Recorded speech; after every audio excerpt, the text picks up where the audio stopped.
Good evening. Hello, everybody. All of that talking for nothing. But anyway, welcome everybody to the Don't Wait to Be Great podcast. I'm your host or co-host, Shay Forston, along with my amazing husband. And we're here to talk about all things ILF. Tonight's topic is literally the topic that we always share, right? This is the part nobody ever explains. And that is about how you can make an impact and an income utilizing the independent living facility model. So Derrick, introduce yourself, tell people who you are, where you're from, what you do. What's going on, everybody? Y'all know me. I'm Derrick Forston, Mr. ILF. Super excited that you guys are here. And like Shay said, welcome to the live broadcast. Don't wait to be great. And this will be one of those really short rooms. So now I always ask that if you're new to us, let us know. Because it's hard for me not to give the intro of who we are and what we do and where all of this came from. But I want to honor all of the people that showed up on time and that are here early and ready to go. So if you have questions or concerns about the independent living facility model, we're going to do 30 questions in 30 minutes. Just in case if you're new to us, I used to be a social worker many years ago, had the heart to get into something just like this, right? The only reason why you guys are here today is because you love God, love people, and love real estate. You just never knew how to put it all together. Right. And God allowed me, Shay, to see a lady making 41 grand a month, housing people in rats and roaches. I said that again, 41 grand a month housing people in rats and roaches. Yeah. And when I saw that, I simply said, why not me? But do it the right way. Yeah. So what we've come up with is something that's called independent living facilities. And again, that is just simply an environment where adults are able to live and thrive without the need for staff and or medical oversight. And for the next 27 minutes, I want to answer any questions that you guys may have about that. Make sure that you're following Shay and I both on our social media, as well as on YouTube. And you guys can follow me at Derrick Forston on my Facebook page for a lot of content and all things Forston Consultants. So let's go. We are not tax professionals. We do tell you, join us. We have our tax professional that does come on and sit in the hot seat or joins us live on the podcast to talk about all things taxes, right? Taxation. We don't dive that route because what we do not want to do is set you up. And that's not our wheelhouse. And it's really cool that you independent living facilities. Literally right before I jumped on this call, I'm watching something about tax strategies. We've been binging tax strategies. So we're in that season and we're in that time of our life now where, because I'll admit, guys, I've never been in a situation where I could say, hey, we need some tax strategies. And now we do. I was always a nobody in life until God gave us this business. And now that the income is flowing and things are working, you want to find all of the tax strategies that can benefit you.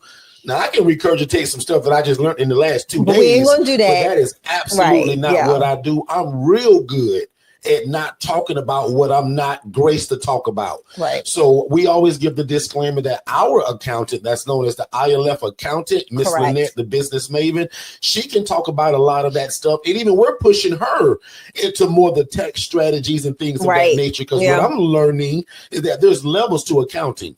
There's a level from a CPA to an accountant or an accountant to a CPA. And then to a person that just keeps your books. But remember, a person that is actually a strategist. Correct. They don't even have to be between the person that fills the paper out and files your taxes versus a person that can teach you what strategy should you be doing or you're not utilizing. Prime example, the Augusta rule. That I'm learning about that we should have been utilizing for the last few years. The Augusta rule. But sometimes you don't know. So for a lack of knowledge, sometimes our people perish. Meaning we don't do well in life for a lack of knowledge sometimes. But that back to that original point, we do not talk about that here, meaning Shay and I. No, I don't. So when my accountant is here, we do go into that. But Miguel, I just love to see that you're on the right path of things. So one of the questions I was asked today from someone that has been following us, I had a strategy call with them, and their conversation with me was why the difference between the nonprofit and for-profit, and what caused us to do one completely different. So the nonprofit, and I'll give you this really briefly, really quickly. The nonprofit setup is very intricate. It takes there's a lot of pieces to the puzzle, right? Board of directors, bylaws, different things, implementing projects and programs underneath your nonprofit organization. So the structural component of it is a little bit different. It's a little bit more expensive to get into from a financial standpoint. in regards to getting your documents drafted and then applying for your 501c3, which is a whole completely different application outside of structuring the entity. So, but the reason why we went two separate ways is because we were looking into a tax strategy, right? Not only a tax strategy, but also finding ways to do other things within our ILF community by having a nonprofit that can be available and get grants to also now be able to assist others with like rental assistance, food distribution or donations, and so forth and so on. So that is the reason why I decided to go nonprofit while Derrick already had the for-profit entity already set up. To me, it was like it didn't make sense to have two for-profit entities doing the same thing when we can literally leverage one as a tax strategy and an opportunity to gain more ways to benefit other ILF owners and operators. So that's the question from Michelle. So hopefully Michelle's tuned in tonight so she can get that answer that she asked. And I kind of went over it briefly, but not, too deep on that call because she's in the process of making that decision. So if you're making the decision on going nonprofit or for-profit, you have to ask yourself, what is the end goal? Is this housing program in the business to make money or make an income or a profit that you yourself as the organization president is going to profit from? Then I would say no, a nonprofit is not for you. A nonprofit can indeed make a profit, but we are not in the business to become profitable. Like me, I cannot be profitable from my nonprofit. Although I can take a salary, I can do certain things like that. But again, I am not in the business of going. I can't go and take owner's withdrawals, right? I can't go out and just pull money out of that account. Like there's a whole bunch of different things that are subject to review when you have a 501c3. So I hope that it helps and answers a question for anybody. Second Chance Housing is looking for its next facility to continue the great work that we're already doing in the community. Can I give a tip with that? That's something that I will post 7 days a week. Yeah, let me give a tip on that. So let's say you have a limited income, but you want to run an ad, right? What I love about Meta ads is if you go into the Meta actually from the app, not even the ads manager from the app, you can actually streamline and target your population. You can run a $50 ad for a couple of weeks or a couple of days, is up to you. And you can target real estate investors. You can target a whole different population of landlords. Like you can drill down into those subcategories and post exactly what you're saying, Derrick. But you want to make sure that when they do land on your social media page, that they are seeing that you are, promoting your housing program. Because the last thing you want for them to see is that you just put out an ad. You have 5 social media posts and none of them are pertaining to housing. Another thing you can do is join real estate investor groups. Clubhouse is an amazing platform with a lot of real estate investors. Join Facebook groups with real estate investors. Go to RIAs, your local real estate investment communities in your local area, right? Those are some amazing connections that you can make. Those are people that have the properties. And a lot of times they're looking for ways or methods to either rent it or get from underneath that property. So you may be able to find somebody that's willing to do owner financing. You may be able to find someone that just wants you to rent their property because they like the idea and what you're putting out there. So that's food for thought. So those are some bonuses that you can kind of run to. So all right, next question. Next question comes from Miguel Diaz, and it says, residents' food, do they have labeled bins or own cabinet spaces? So I can answer this one. Sure. So I'm going to be honest, when you have a great group of residents, they find a way to evenly distribute space. For the most part, once we've had to kind of separate and stuff, but for the most part, you give them a space. Like for me, my pantry, I've got 7 ladies in the house, in the big house right now.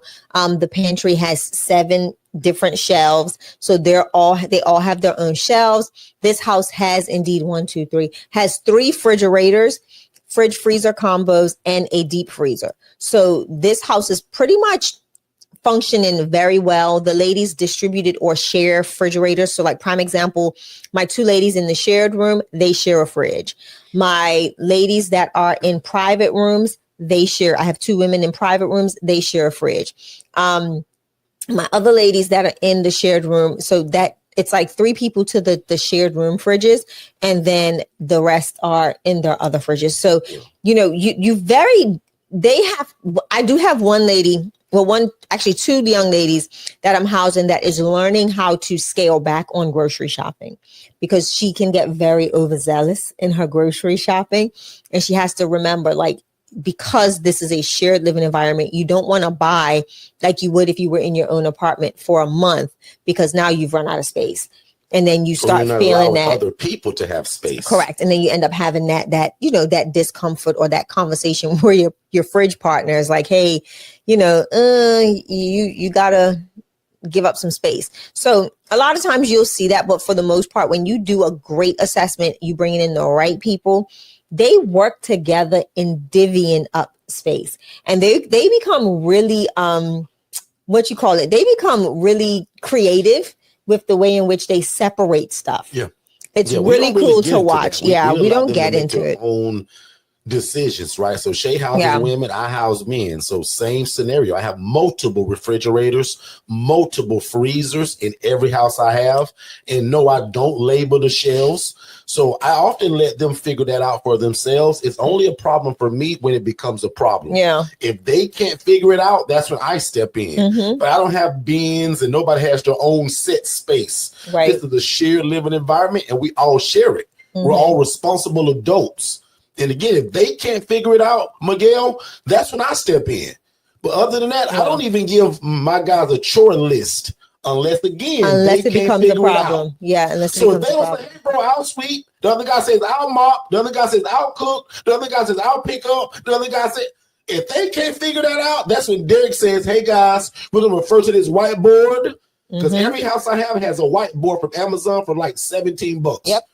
In fact, we got a whole bunch of them here. There's one too. Right over Shay's left shoulder. It's one over there. There's one across from my like straight ahead of me, and there's one over my right shoulder. Yeah. Now, me and my wife, let this be a gem to you all. We got these all over our house. You can call it tacky, you can call it whatever you want to.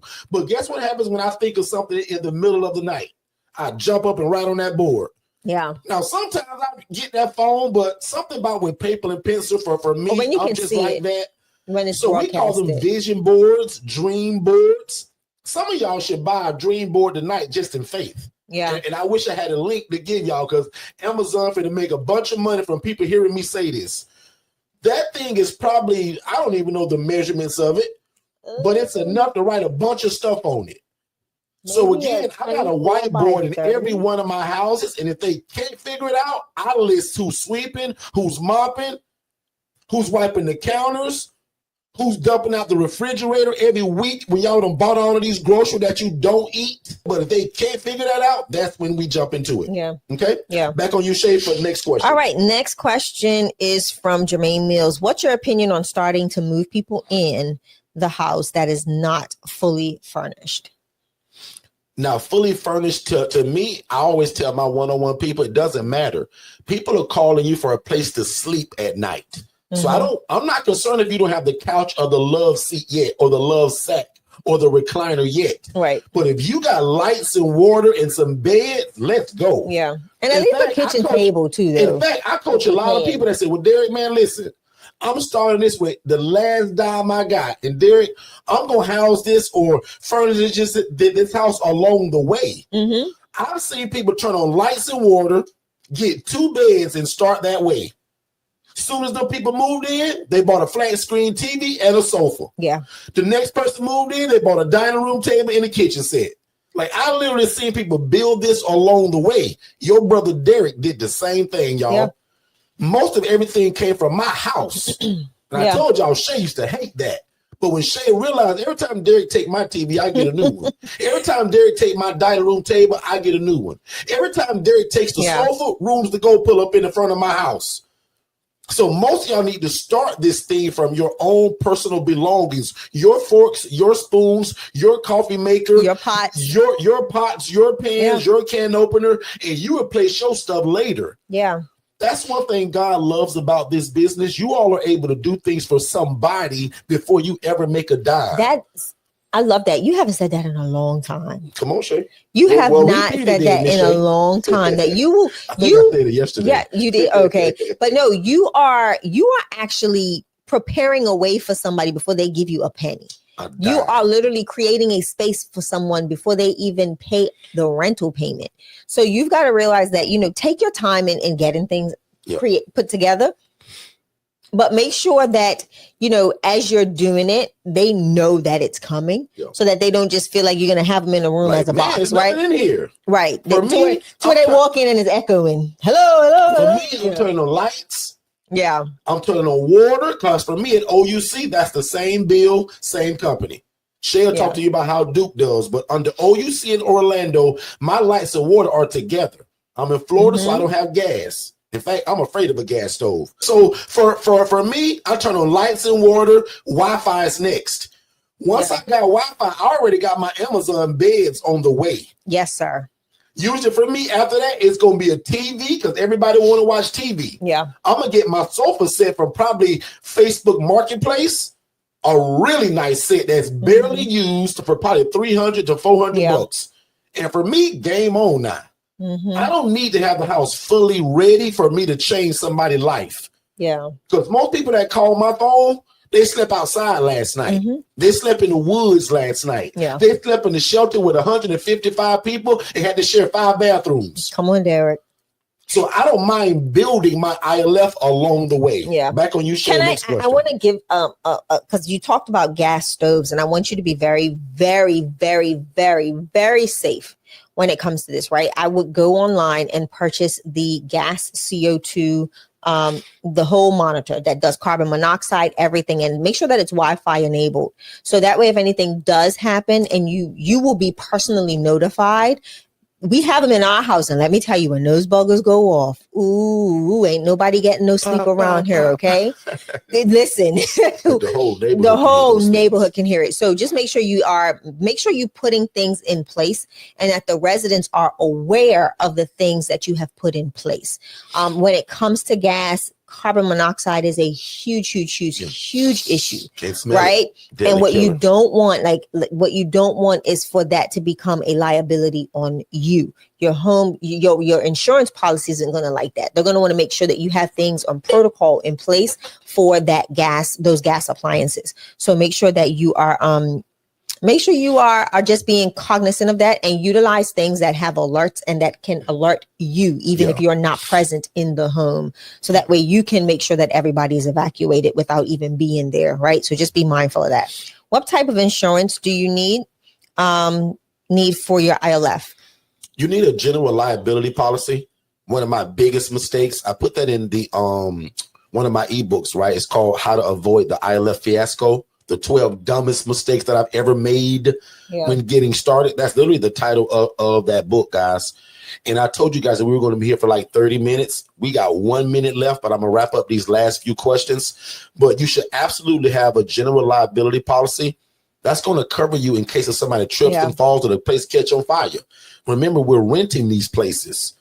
We got lives that are in our hands, so to speak. Yeah. So we want to make sure that we got the proper coverage. Dummy me didn't have that, and it cost me a huge lawsuit, right? So you're going to pay one way or another. I'd rather pay for the insurance to not have to go to court to defend myself. Come on, sir. Makes sense, everybody? Yeah. So a general liability policy is what you're going to have. Next question is, can you run an HRA and ILF under the same LLC umbrella? Yes. They are one and the same. Yep, it's the same business. It's the exact same business. The initiation of the HRA, or the Housing Referral Agency, is going to be the introductory, or like the first 5 steps to add to what you're going to do when you have the house, right? So that's the assessment.